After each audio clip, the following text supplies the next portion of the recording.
a man who spent the nights praying and weeping for the cause of humanity, the perfect example of a world leader, a romantic husband, an inspirational and loving father, a carer of the orphans and the needy.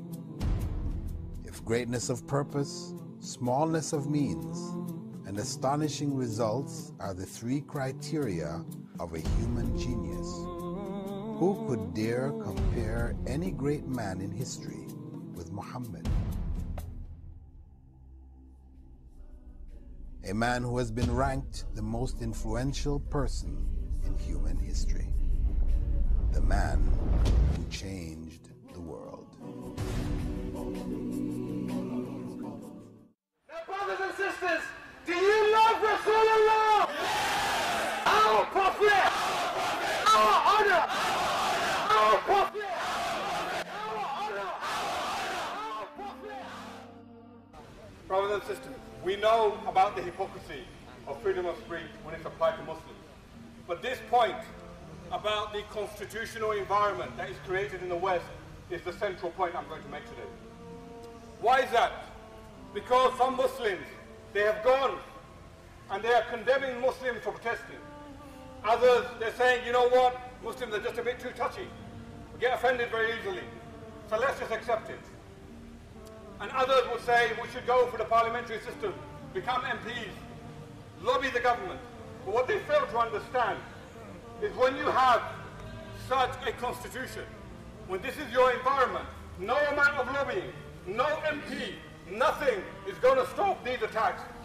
What we are witnessing, brothers and sisters, is what we call an ideological attack. It is an attack of ideas. And if you want to see the culmination of what happens at the end of those ideas, look at Christianity. Which aspects of Christianity today are left according to the true teachings of Christianity?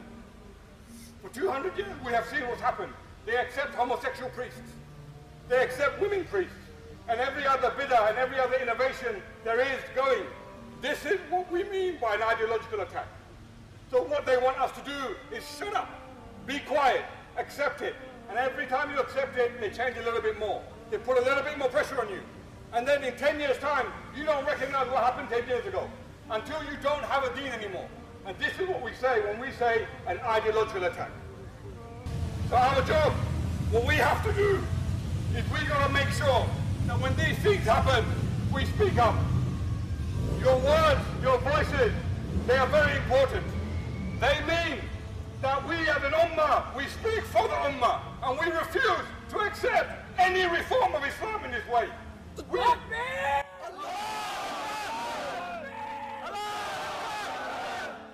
refuse to accept our Habib, our beloved Rasulullah sallallahu alayhi wa sallam, to be denigrated and attacked in this way. We refuse. Allahu Akbar. We change or they change. Either we accept or they accept. And brothers and sisters, I don't know about you, but I am not going to accept any change of my deen. Allahu Akbar. And my last message is to Barack Obama.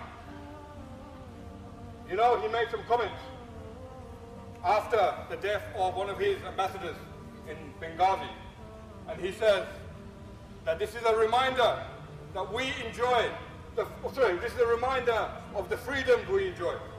Sometimes even the freedoms we take for granted, they're only sustained because there are people like those who are killed, who are willing to stand up for those freedoms, who are willing to fight for those freedoms, and in some cases lay down their lives.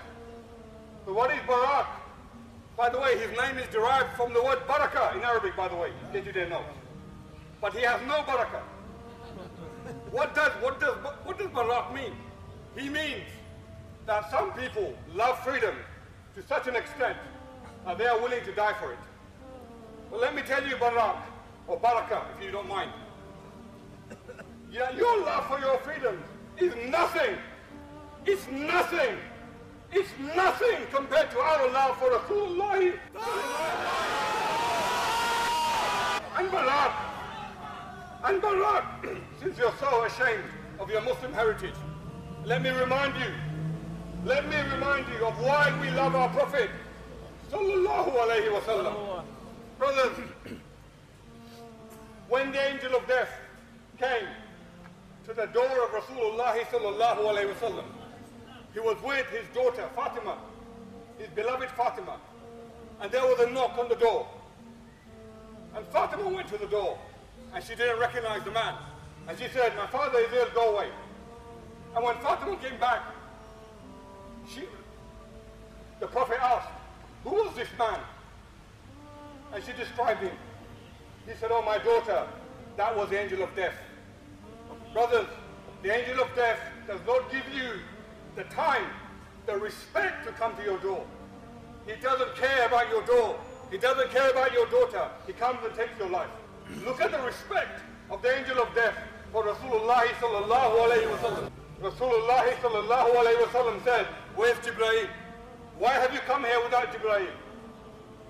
So the angel of death, brothers, negotiated and went back and asked for Jibreel. Look at the status of our Rasul with Allah subhanahu wa ta'ala. He didn't do that for any other prophet. When Jibreel came, he said, Ya Rasulullah, what do you want from me? And he said, I want to know what my rights are with Allah subhanahu wa ta'ala. Jibreel said, your rights are that all the angels and all the creation are waiting for you, Ya Rasulullah. They are waiting impatiently for you to come. And all the gates and all the doors of Jannah are open for you, Rasulullah. We are waiting for you. So Jibreel asked, why are you not moving, Rasulullah? He said, I want to know what is the status of my ummah, not of me. Subhanallah al-Azim. This is a man on his deathbed, brothers. He is in the final hours of his life, and he's not asking about himself. He said, what's the status of my ummah? He loved his ummah more than he loved himself. So Jibreel said, I heard Allah say that the doors of Jahannam are forbidden for the followers of Rasulullah sallallahu alayhi wa sallam. Subhanallah, our Prophet, our Nabi, our Habib was bartering on his deathbed for the well-being of our ummah, of us, of me and you, sinful and grateful servants of Allah, and he's bartering for us. But then he carried on, and Jibreel was witnessing the Prophet sallallahu alayhi wa sallam in pain, so he turned round.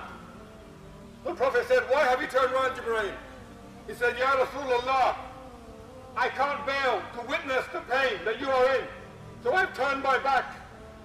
So the Prophet said, indeed, I understand, but this pain of Subtitle is very painful. But I want you to request to Allah subhanahu wa ta'ala to give me, Rasulullah, all the pain of the maut of all the ummah, from now until Yawm al-Qiyamah. So Barack, Hillary, Jay Carney, you have no idea about the love of this ummah for Rasulullah sallallahu alayhi wa sallam.